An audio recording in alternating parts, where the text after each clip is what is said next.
That's how you throw them off. You have a beard and you drink now. They're like, oh, the Alan we know, he doesn't drink. Is that O'Doul's? No. All right, next. Next, that can't be They come him. into a bar, they're like, imagine. There are many topics and concepts we are all familiar with, but aren't necessarily sure how they work. Each week I present a guest with a surprise topic and ask them to try their best to explain it. This is Explaining Things.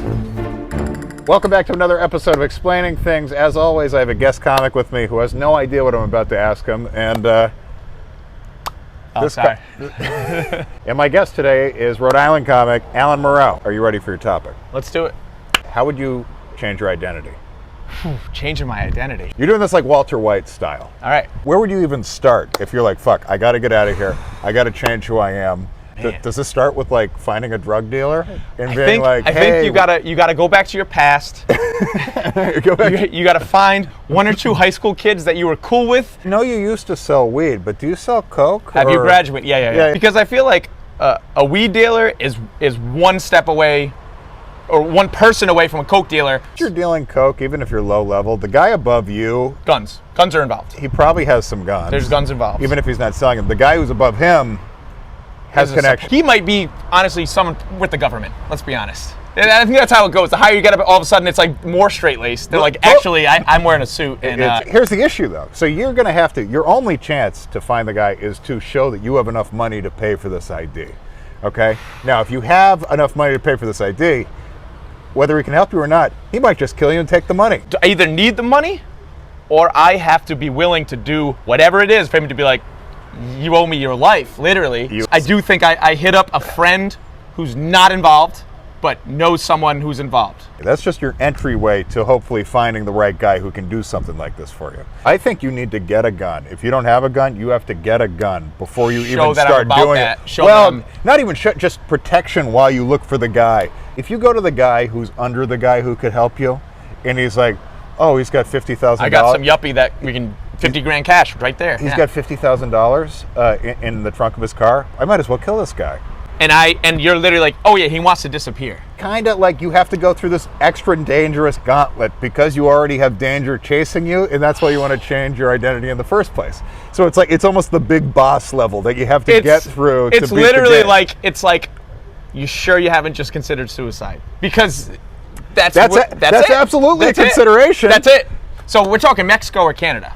And I'm thinking Mexico only because Mexico has less, I feel like, structure.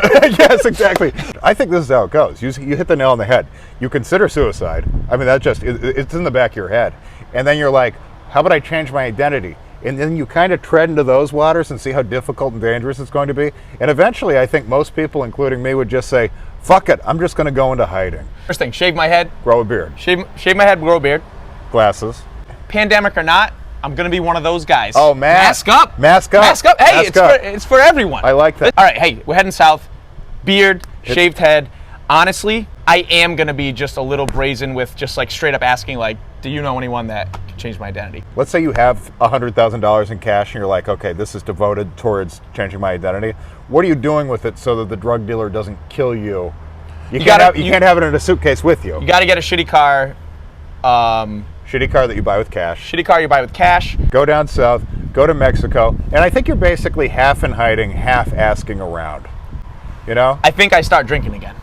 Me personally. If you're asking me specifically, I got to start drinking again just to cope. You're just shit-faced talking about your past. Just like, I was Alan Moreau. Listen. If anyone out there is trying to change your identity, this is what you're going to want to do.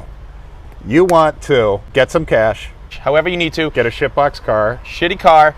Start heading south, because ultimately we're thinking not only Mexico, but really through Mexico down to Central America. Baby steps. Warmer weather. Yep. At worst, if they're going to kill me on a beach. Yeah, kill them on a beach. I think this story, no matter what, ends with me dead.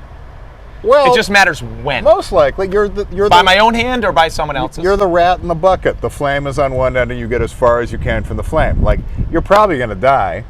But are you a survivor? Are you going to try? If I get to Central America, I'm gonna be a youth basketball coach. I thought you were going to say a youth pastor. A youth pastor. Do you think the church could help me? Sorry to throw this in there. If they believed in your cause, maybe they could hide you. Yeah. We know in action movies and horror films, like, there's always a priest that will take you in. You know? A cool priest. A cool priest priest. that doesn't exist in real life. A priest that does things not by the book. A priest who had a past. Yeah. A priest who might have a changed identity. That's what, I mean, what are priests? Full circle, baby. Okay, All that's right. awesome. I think that's all we got. Alan Moreau. Thanks, man. Thanks for coming. Appreciate you. Until next time. Bye, guys.